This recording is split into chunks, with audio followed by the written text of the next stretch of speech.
Hello students, FC coaching classes में आप सभी का स्वागत है।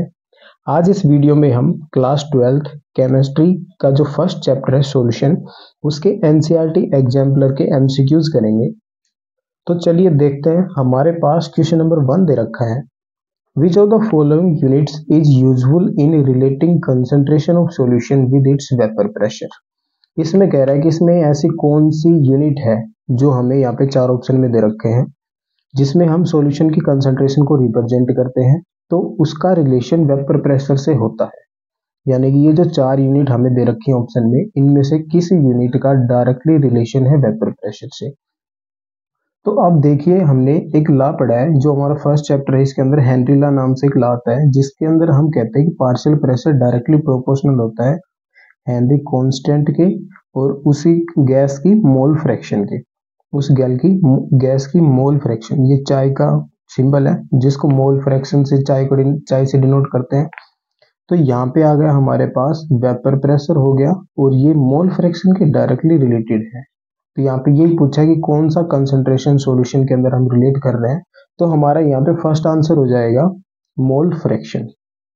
अब देखिए, पार्ट्स पर मिलियन दे रखा है। पार्ट्स पर मिलियन भी कंसंट्रेशन को ही रिप्रेजेंट करने के लिए यूज करते हैं। पार्ट्स पर मिलियन यूज होता है हमारे पास जो पोल्यूशन होता है, पोल्यूशन को मेजर करने के लिए पार्ट्स पर मिलियन यूनिट यूज की जाती है 10 की पावर 6। और ये चाहे वाटर पोल्यूशन हो चाहे एयर पोल्यूशन, दोनों पोल्यूशन को रिप्रेजेंट करने के लिए हम पीपीएम यूज करते हैं। शॉर्ट में हम इसको पीपीएम लिखते हैं। और ये हो गया मास परसेंटेज, जिसकी भी हमें परसेंटेज निकालनी है उसको ऊपर लिखेंगे, नीचे टोटल और इनटू में 100। और मोललिटी हो गया हमारे पास number of moles of solute upon में mass of solvent in kilogram. ये हमारे पास मोललिटी होती है। तो इन तीनों में हमारे पास वेपर प्रेशर से कोई रिलेशन नहीं है। जो हमारे पास फर्स्ट ऑप्शन है mole fraction, mole fraction vapour pressure से डायरेक्टली रिलेटेड होता है। ये हेनरी लॉ के अकॉर्डिंग आंसर है हमारा। अब देखिए, क्वेश्चन नंबर 2 दे रखा है। इसमें कह रहा है कि on dissolving sugar in water, पानी के अंदर हम शुगर डिजोल्व कर रहे हैं रूम टेम्परेचर पे, तो जो सॉल्यूशन है यदि हम उसको टच करेंगे तो हमें फील हो रहा है कूल, ठंडा लग रहा है, जिसके अंदर क्या कर रहे हैं, पानी में चीनी मिला रहे हैं।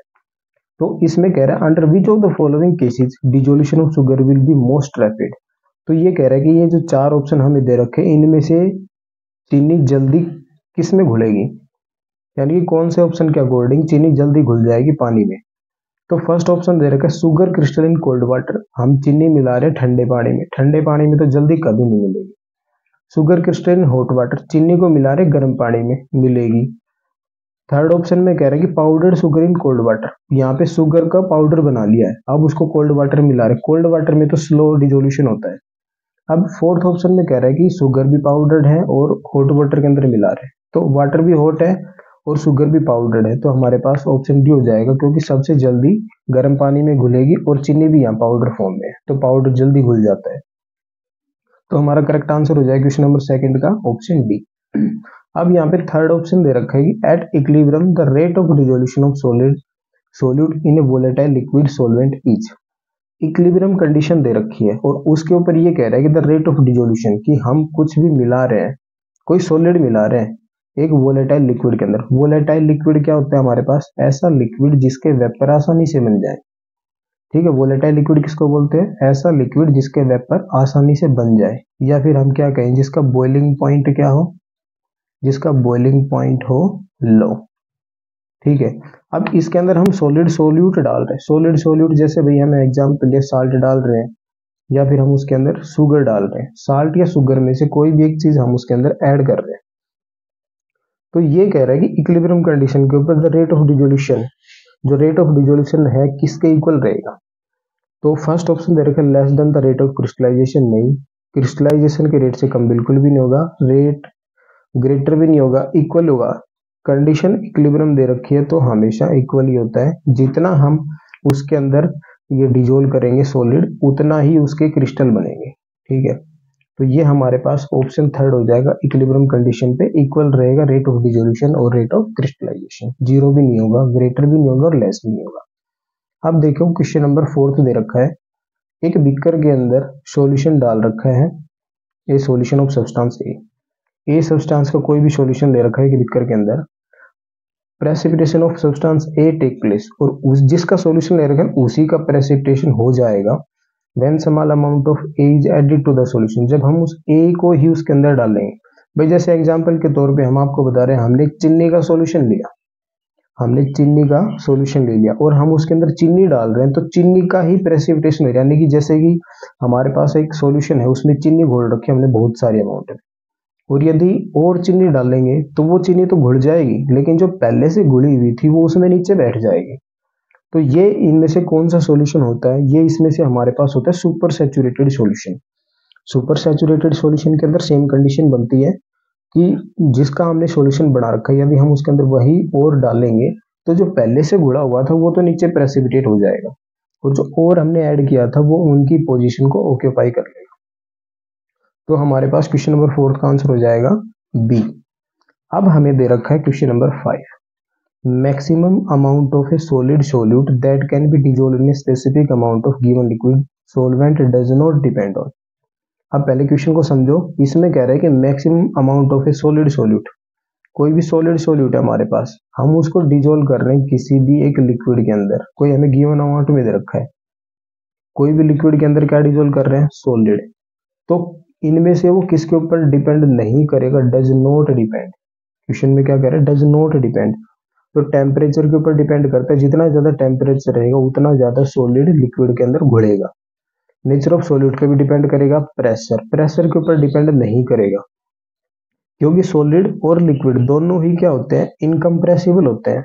सॉलिड और लिक्विड के ऊपर प्रेशर का कोई इफेक्ट नहीं होता है, तो इनकी सोल्युबिलिटी में भी उसका कोई इफेक्ट नहीं रहेगा। हमारा आंसर हो जाएगा option C. Nature of solute, solvent और टेम्परेचर तीनों के ऊपर ये इनकी सोल्युबिलिटी डिपेंड करेगी सॉलिड और लिक्विड की, लेकिन प्रेशर के ऊपर डिपेंड नहीं करेगी, क्योंकि सॉलिड और लिक्विड दोनों ही इनकम्प्रेसिबल होते हैं, दोनों के ऊपर प्रेशर का कोई इफेक्ट नहीं होता है। अब देखते हैं क्वेश्चन नंबर 6।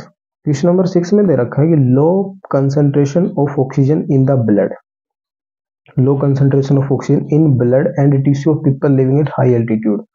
जो ऊंचाई पे रहने वाले लोग हैं, भाई जैसे पहाड़ों पे रहते हैं या फिर ऊंचाई वाले स्थानों पे, ऊंचाई मैदानों पे रहते हैं, पठार पे रहते हैं, कहीं पे भी कोई भी ऊंची जगह है, तो उनके ब्लड या ब्लड टिश्यू के अंदर जो टिश्यूज होते हैं हमारे, उनके अंदर ऑक्सीजन की कंसंट्रेशन कम होती है। क्यों होती है ये पूछ रहा है।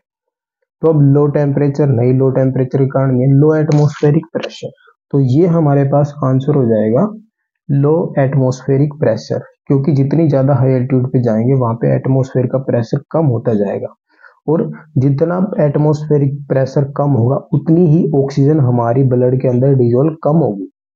ठीक है, क्योंकि गैस का डिजोल्यूशन लिक्विड के अंदर प्रेशर के ऊपर डिपेंड करता है, जितना ज्यादा प्रेशर रहेगा उतनी ज्यादा गैस डिजोल्व होगी लिक्विड के अंदर। ठीक है, ये भी हमारे पास लॉ है। जितना ज्यादा प्रेशर डाल लेंगे उतनी ज्यादा गैस डिजोल्व होती है, हेनरी लॉ कहता है ये बात। ठीक है, और ये हेनरी लॉ की एप्लीकेशन से क्वेश्चन है। लो एटमॉस्फेरिक प्रेशर, लो प्रेशर की वजह से लो ऑक्सीजन डिजोल्व होगी ब्लड के अंदर, तो ये हमारे पास ऑप्शन बी हो गया। अब देखते हैं क्वेश्चन नंबर 7। इसमें दे रखा है considering the formation, breaking and strength of hydrogen bond. हम मान के चल रहे हैं कि बॉन्ड बन रहा है, टूट रहा है, किसका, और स्ट्रेंथ पे डिपेंड कर रहा है हाइड्रोजन बॉन्ड की। हमें प्रिडिक्ट करना है, यानी कि हमें बताना है कि इनमें से कौन सा मिक्सचर है पॉजिटिव डेविएशन शो करेगा रोल्ट लॉ से। यहाँ पे रोल्ट लॉ का क्वेश्चन आ गया है। रोल्ट लॉ के अंदर हमने दो पढ़े थे नॉन आइडियल सॉल्यूशन के अंदर, पॉजिटिव डेविएशन और नेगेटिव डेविएशन। अब यहाँ पे ऑप्शन दे रखा है methanol and acetone, methanol and acetone. Example पूछा है पॉजिटिव डेविएशन का, तो ये हमारे पास फर्स्ट ऑप्शन ही हो जाएगा, मिथेनॉल और एसीटोन। पॉजिटिव डेविएशन कैसे, क्योंकि दोनों के अंदर हाइड्रोजन बॉन्डिंग होती है। आगे दे रखा chloroform, acetone, nitric acid, water, phenol and aniline. ये तीनों के तीनों नेगेटिव डेविएशन के एग्जाम्पल है। हमारे पास पॉजिटिव डेविएशन का सिर्फ फर्स्ट एग्जाम्पल दे रखा है और इसमें पॉजिटिव डेविएशन ही पूछा है, और इसके अंदर हाइड्रोजन बॉन्डिंग होती है, इसलिए ये किसका एग्जाम्पल है, पॉजिटिव डेविएशन।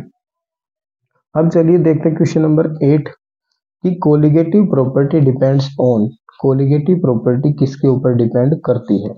तो यहाँ पे हमें answer nature of solute particle के ऊपर डिपेंड नहीं करती है। आगे दे रखा था नंबर ऑफ सोल्यूट पार्टिकल, ये डेफिनेशन से ही दे रखी है डायरेक्ट लाइन। कोलिगेटिव प्रॉपर्टी की डेफिनेशन क्या होती है? Those property will depend on number of moles of solute. आगे दे रखा था physical property of solute, physical property पे भी नहीं करता है। The nature of solvent, nature पे तो बिल्कुल नहीं करता है। तो हमारा करेक्ट आंसर हो जाएगा यहाँ पे ऑप्शन बी। कोलिगेटिव प्रॉपर्टी किसके ऊपर डिपेंड करती है? The number of moles of solute particles in solution. अब आगे देखो क्वेश्चन नंबर 9। क्वेश्चन नंबर 9 में दे रखा है विच of the following aqua solution should have the highest boiling point.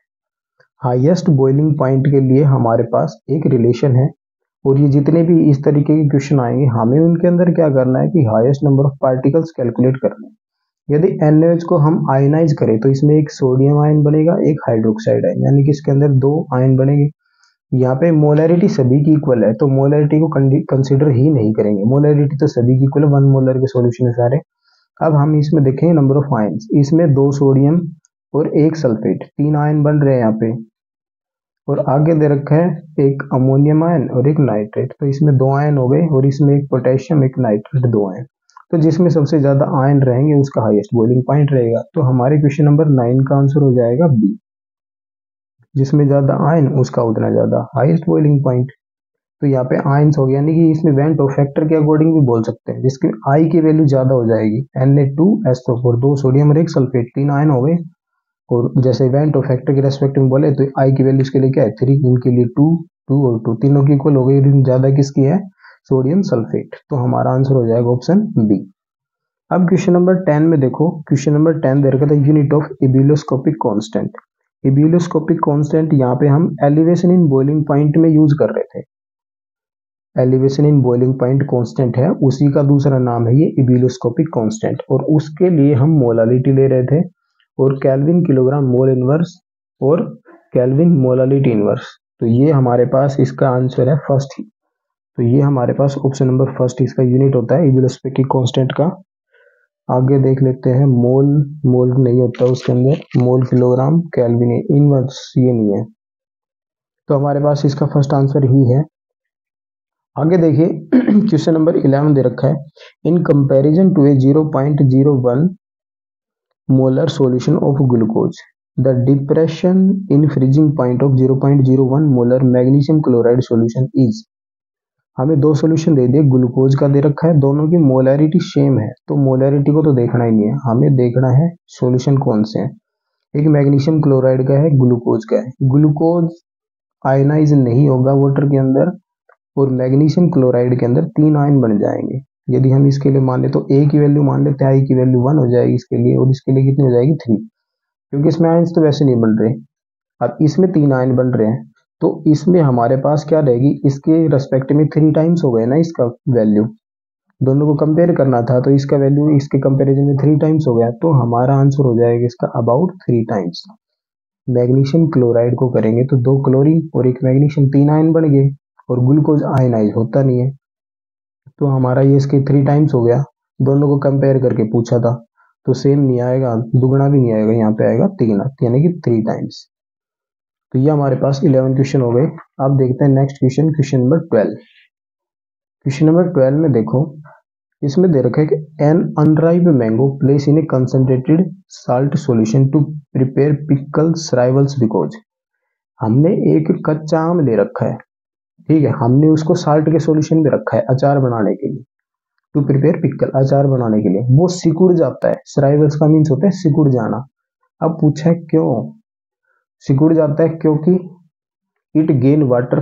भाई सिकुड़ता है तो वाटर गेन थोड़ी करेगा, वाटर को लॉस करेगा। तो फर्स्ट ऑप्शन तो गलत हो गया हमारा। अब नेक्स्ट वाले में देखो, नेक्स्ट वाले में कह रहा है कि it loses water due to reverse osmosis. Water तो लॉस कर रहा है, लेकिन रिवर्स ऑस्मोसिस की वजह से नहीं। रिवर्स ऑस्मोसिस करता तो वो गेन ही कर लेता वापस। It gains water due to reverse osmosis, water gain नहीं कर रहा है। सराइवल्स कह रहा है यहाँ पे, यानी सिकुड़ गया। तो सिकुड़ेगा कब? जब वाटर को लॉस करेगा, और कौन सी प्रोसेस से करेगा? ऑस्मोसिस से। तो यहाँ पे हमारे पास आंसर क्या हो जाएगा? डी। ऑस्मोसिस क्या होता है? सेमी परमेबल मेम्ब्रेन के अंदर क्या हो, less concentrated to higher concentrated solution, यानी मूवमेंट ऑफ पार्टिकल्स का। तो साल्ट कंसंट्रेटेड सॉल्यूशन था, अंदर से सारा जो भी लिक्विड था, वाटर था, उसकी कंटेंट सारी कहाँ पे आ जाएगी? बाहर आ जाएगी साल्ट के अंदर। तो it loses water due to osmosis. हमारा आंसर हो जाएगा 4th। आगे दे रखा है 13th, at a given temperature the osmotic pressure of a concentrated solution of a substance.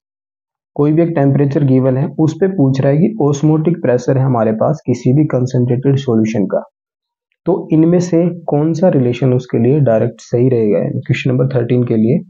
तो इसमें देखो क्या कह रहा है, osmotic pressure of a concentrated solution of a substance is higher than that of dilute solution. सही, ये true statement है। आगे और देख लेते हैं, is lower than that dilute solution. Lower नहीं होता है डाइल्यूट सॉल्यूशन से, सेम भी नहीं होता है, और can not be compare with osmotic pressure of dilute solution. नहीं, तो ये हमारे पास इसका आंसर हो जाएगा फर्स्ट, क्योंकि ऑस्मोटिक प्रेशर होता है कंसंट्रेटेड सॉल्यूशन का, वो हमेशा ज्यादा होता है डाइल्यूट सॉल्यूशन से। तो ये हमारे पास इसका आंसर हो जाएगा फर्स्ट, क्वेश्चन नंबर 13 का।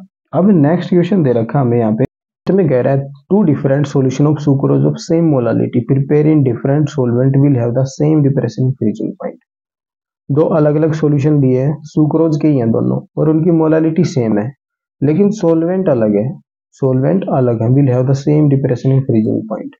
उनका डिप्रेशन इन फ्रीजिंग पॉइंट कभी सेम नहीं होगा, क्योंकि हमने यहाँ पे सॉल्वेंट अलग ले लिए। बाकी सुक्रोज सेम है, मोलालिटी सेम है, लेकिन सॉल्वेंट डिफरेंट हो गए। सॉल्वेंट डिफरेंट होते ही उसका डिप्रेशन इन फ्रीजिंग पॉइंट भी चेंज हो जाएगा। तो हमारे पास फॉल्स स्टेटमेंट बतानी थी, फर्स्ट स्टेटमेंट ही हमारी फॉल्स हो गई। बाकी स्टेटमेंट भी एक बार रीड कर लेते हैं। The osmotic pressure of solution is given by pi is equal to CRT. Formula सही दे रखा है ऑस्मोटिक प्रेशर का, सी यहाँ पे कंसंट्रेशन यानी कि मोलालिटी से ले रखी। Decreasing order of osmotic pressure, barium chloride, potassium chloride, acetic and sucrose. सबसे ज्यादा 3 आयन बनेंगे, एक बी और 2 क्लोरीन, तो सबसे ज्यादा इसी का होगा। इसमें 2 बनेंगे के और सीएल, इसमें भी 2 बनेंगे, और ये सुक्रोज सबसे कम। तो ये हमारे पास ऑर्डर सही दे रखा है, सी स्टेटमेंट भी सही है। डी दे रखा, according to Raoult's law the vapour pressure exerted by volatile component of a solution is directly proportional to its mole fraction. ये डेफिनेशन दे रखी रोल्स लॉ की, स्टेटमेंट सही है। हमें सिर्फ फॉल्स बतानी थी, जो कि हमारा फर्स्ट ही है। आगे देखो, क्वेश्चन नंबर 15 दे रखा है, the value of van't factor for KCl, NaCl and K2SO4 respectively are. हमें वेंट फैक्टर की वैल्यू बतानी है। तो वेंट फैक्टर की वैल्यू क्या होती है कि उसके अंदर आयन कितने हैं उसके पास, एक पोटेशियम बनेगा, एक क्लोरीन, तो इसके पास आयन वेंट फैक्टर की वैल्यू होगी 2। इसमें एक Na और एक Cl, तो इसमें भी 2 बनेंगे, और एक इसमें 2 पोटेशियम और एक सल्फेट, इसमें बनेंगे 3।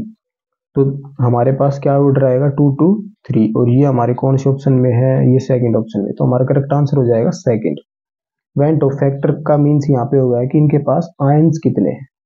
केसीएल पोटेशियम क्लोराइड में एक पोटेशियम एक क्लोरीन, और इसमें एक सोडियम एक क्लोरीन, इसमें 2 पोटेशियम और एक सल्फेट, इसमें 3 हो गए, इनमें 2 2। तो ये हमारे पास हो जाएगा ऑप्शन नंबर बी। अब क्वेश्चन नंबर 16 देखो, इसमें ये पूछा है कि which of the following is false statement. इनमें से फॉल्स स्टेटमेंट कौन सा है।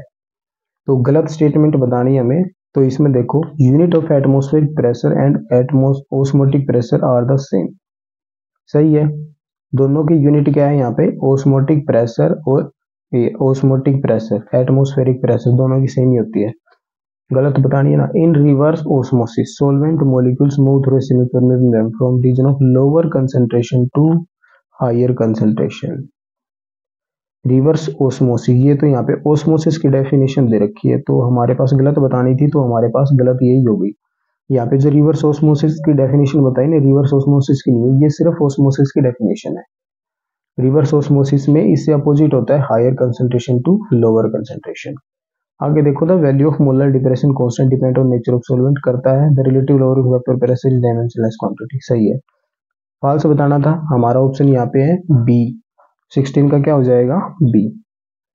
आगे देखो, क्वेश्चन नंबर 17 में, the value of Henry constant KH। Henry constant की वैल्यू से रिलेट करके बताना है, increase with increase in temperature, decrease with decrease in temperature, remain constant, first increase then decrease. तो यहाँ पे हमारे पास हेनरी कांस्टेंट की वैल्यू जो है, increase with increase in temperature क्या हो जाएगी, टेम्परेचर बढ़ने के साथ साथ बढ़ती जाएगी, गैस की सोलिबिलिटी के ऊपर डिपेंड करेगा। तो यहाँ पे क्या हो जाएगा, increase with increase in temperature, तो टेम्परेचर बढ़ने के साथ KH की वैल्यू बढ़ेगी। ये हमारा ऑप्शन हो जाएगा फर्स्ट 17 का। अब देखते हैं क्वेश्चन नंबर 18, ये भी हेनरी कांस्टेंट से ही है। अब इसमें ये कह रहा है कि the value of Henry constant KH is, greater for gases with higher solubility, greater for gases with lower solubility, वो constant for all gases not related to the solubility of gas. Gas से रिलेटेड होता है और gas की solubility के भी related होता है, लेकिन उसके अंदर हम लोअर डेंसिटी की गैस लेते हैं और यहाँ पे लोअर सोल्युबिलिटी गैस ये रही, gases for with lower solubility. ठीक है, किसके ऊपर डिपेंड करेगी? ऐसी गैस है जिनकी सोल्युबिलिटी कम हो। तो ये हमारे पास क्वेश्चन नंबर 18 का ऑप्शन हो जाएगा बी। अब क्वेश्चन नंबर 19 के अंदर ये डायग्राम दे रखा है बना के और इसमें हमें करेक्ट ऑप्शन इसके अकॉर्डिंग बताना है। ये दो सॉल्यूशन ले रखे, एक साइड में फ्रेश वाटर है, दूसरे साइड में सॉल्यूशन है। ठीक है, जिस पानी है जैसे उसके अंदर क्या मिला हुआ है? NaCl। और दोनों साइड में पिस्टन लगा रखे, बीच में सेमी परमेबल मेम्ब्रेन है, दोनों के ऊपर प्रेशर अप्लाई करेंगे।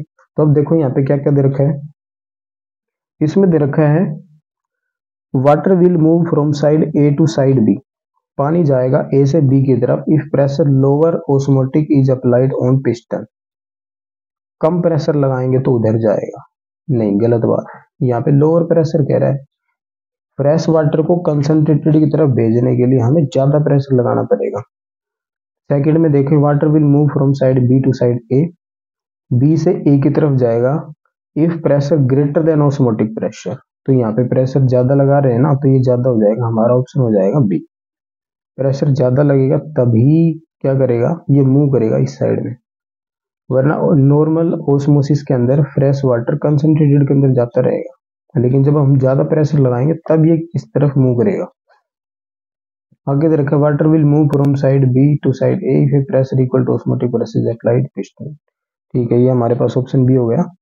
आगे देखो, we have 3 aqueous solution of NaCl labeled as, we have 3 aqueous solution labeled as ABC with concentrated 0.1001 molar and 0.0101 molar respectively. The value of Van 't Hoff factor for these solution will be the order.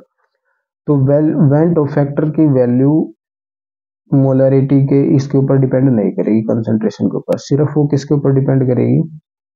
Ions के ऊपर, कि उसके ions कितने बन रहे हैं। NaCl के तीनों के अंदर आयंस बराबर ही बनेंगे। ठीक है, तीनों के अंदर ये इसके क्या कह रहे हैं, आयंस बराबर ही बनेंगे। तो हमारा आंसर हो जाएगा इसके लिए ABC, हमारा आंसर हो जाएगा इसके लिए C, क्योंकि Van 't Hoff फैक्टर में इसकी Van 't Hoff फैक्टर की वैल्यू डिपेंड नहीं करेगी कंसंट्रेशन के ऊपर, सिर्फ किसके ऊपर डिपेंड करेगी, उसके अंदर आयंस कितने, एक Na एक Cl। NaCl तो बढ़ाएगा ही, दो चीज कितने में ऐड कर लो, तो यहाँ पे इसका क्या हो जाएगा, option number C. Question number 21, question number 21 के अंदर देखो, on the basis of information given below mark the correct option. हमें 4 ऑप्शन दे रखे हैं, सही बताना है। In bromoethane and chloroethane mixture intermolecular interaction of A-B-B type are nearly same as AB type interaction. क्या कह रहा है कि जो हमारे पास ब्रोमो इथेन और क्लोरो इथेन है, उनके जो पार्टिकल्स हैं उनके बीच में खुद के, जैसे ब्रोमो इथेन के पार्टिकल ब्रोमो इथेन से इंटरेक्शन कर रहे हैं और क्लोरो इथेन के पार्टिकल क्लोरो इथेन से इंटरेक्शन कर रहे हैं, लेकिन और इन दोनों को मिक्स करेंगे तो जैसे ये ब्रोमो इथेन के पार्टिकल्स को हमने ए बोला और क्लोरो इथेन के पार्टिकल्स को हमने बी बोला। अब दोनों के बीच में इंटरेक्शन कह रहा है कि सेम ही रहेगा, तो हमें करेक्ट बताना सेम नहीं रहेगा, अलग अलग रहेगा। आगे देखो, in ethanol and acetone mixture A and BB same time intermolecular interaction stronger than AB type. जो हमारे पास इथेनॉल है, इथेनॉल से इथेनॉल के पार्टिकल मिले रहेंगे स्ट्रॉन्गर से, और एसीटोन के भी एसीटोन के एसीटोन से स्ट्रॉन्गर रहेंगे, किसके कंपैरिजन में, AB के। तो ये हमारे पास ऑप्शन, एक मिनट वो अभी इसमें और आगे टाइप दे रखे, in chloroform and acetone AA-BB type intermolecular interaction are weaker than AB type. तो यहाँ पे हमारे पास, अच्छा क्वेश्चन में ये पूछ रहा है कि इनमें से रोल्स लॉ को फॉलो कौन करेगा। रोल्स लॉ के लिए देखना हमें, bromoethane chloroethane mixture intermolecular interaction AA-BB type are nearly same. Raoult's law के लिए कंडीशन तो फर्स्ट ही फॉलो कर रहा है, सेम में जा रहा है, दोनों के अंदर नहीं है, दोनों इसके अकॉर्डिंग क्या हो जाएंगे, रोल्स लॉ के अकॉर्डिंग। यहाँ पे स्ट्रॉन्गर बताया है और इसमें वीकर, ये स्ट्रॉन्गर वीकर नहीं, उसमें सेम ही होता है। तो हमारे पास रोल्स लॉ के अकॉर्डिंग क्या हो जाएगा, क्वेश्चन नंबर 21 का आंसर हो जाएगा B. 2 beaker of capacity 500 ml were taken, 2 beaker ले लिए, दोनों कैपेसिटी 500 ml है। On these beaker label A और बी, दोनों के ऊपर ए बी कर दिया हमने, ठीक है। अब उनको फिल ए वाला बीकर है उसके अंदर हम 400 ml वाटर डाल दिया और बी के अंदर डाल दिया 400 ml ऑफ 2 मोलर सॉल्यूशन, ठीक है। दोनों के अंदर 400 ml वाटर डाल दिया, दूसरे में 400 ml सॉल्यूशन डाला NaCl का, एक में वाटर हो गया फर्स्ट वाले में, दूसरे में हो गया 2 molar solution of NaCl। At the same temperature both the beaker were place in close container, दोनों को क्लोज कंटेनर में रख दिया सेम टेम्परेचर पे, ठीक है। अब इसमें पूछ रहा है कि कंडीशन क्या है, at a given temperature which of the following statement correct, सही कौन सी रहेगी, vapour pressure of pure water and that of NaCl solution. तो इसमें देखो स्टेटमेंट क्या रहेगी, vapour pressure of container A is more than container B. A के अंदर क्या है हमारे पास प्योर वाटर है और NaCl का सॉल्यूशन, हमेशा प्योर वाटर का वेपर प्रेशर ज्यादा होता है, ये पहले आ चुका है रिजल्ट्स ला के अंदर, ठीक है। वेपर प्रेशर किसका होता है, हमेशा ज्यादा होता है। तो ये हमारे पास वो प्योर वाटर का वेपर प्रेशर हमेशा ज्यादा होता है किसके बजाय, सॉल्यूशन के बजाय। तो vapour pressure of A is मोर, ये हमारा फर्स्ट वाला ऑप्शन सही है। सेकंड में देखते हैं कि लेस बता रखा है, प्योर का कभी लेस नहीं होता है। आगे कह रहा है कि इक्वल भी नहीं होगा, कंटेनर बी ट्वाइस, दुगना भी नहीं है। तो हमारे पास फर्स्ट ऑप्शन हो जाएगा ए, क्योंकि इसके अंदर क्या कह रहा है, vapour pressure of container A is more than that of container B, B container से ज्यादा रहेगा ए का, क्योंकि प्योर सोलवेंट का हमेशा वेपर प्रेशर ज्यादा होता है किसके कंपैरिजन में, उसी के सॉल्यूशन के कंपैरिजन में। आगे देखो question number 23, at a given temperature which of the following statement is correct about the vapour pressure of pure water and that of NaCl solution. किसी भी गिवन टेम्परेचर के ऊपर पूछ रहा है कि हमें स्टेटमेंट दे रखे 4, vapour pressure of pure water and NaCl solution, ठीक कौन सा रहेगा। तो वेपर प्रेशर ऑफ कंटेनर, ये तो इसी का ही हो गया, और ये तो इसी का ही क्वेश्चन बन गया एक। आगे देखो, if two liquid A and B form minimum boiling azeotrope at some specific composition that, हमें 2 लिक्विड दे रखे ए और बी और उनसे बन रहा है मिनिमम बॉइलिंग एज़ोट्रोप्स। एज़ोट्रोप्स क्या होते हैं, ऐसे 2 लिक्विड जिनको मिक्स करने के बाद उनका बॉइलिंग पॉइंट एक ही हो जाए, यानी कि फिर हम उनको हीट करके या बॉइल करके अलग ना कर सके, उनको बोलेंगे एज़ोट्रोप्स। अब यहाँ पे उनके लिए 2 स्टेटमेंट दिए, स्टेटमेंट दे रखे, ये बताने की सही कौन सी है। तो इसमें लिक्विड ले ली कोई भी, अब भाई जैसे हम ये देख रहे हैं कि 2 लिक्विड, जैसे कोई भी 2 लिक्विड ले लिया हमने, अल्कोहल और वाटर, ये तो ए पार्टिकल जैसे अल्कोहल के हो गए और बी पार्टिकल हो गए वाटर के, तो उन दोनों के पार्टिकल्स के बीच में इंटरेक्शन ज्यादा रहेगा, किसके बीच में, वाटर वाटर से और अल्कोहल अल्कोहल के पार्टिकल से। तो और ये मिनिमम की बात कर रहा है, तो हमारे पास इसी की आई है, हमारे पास क्या हो जाएगा, करेक्ट ऑप्शन हो जाएगा ऑप्शन नंबर ए। आगे कह रहा है vapour pressure of solution increase because more, vapour pressure ज्यादा नहीं रहेगा, हमेशा वेपर प्रेशर प्योर का ही ज्यादा रहेगा, ये हमारे पास इसे फर्स्ट वाले क्वेश्चन में था ये बात।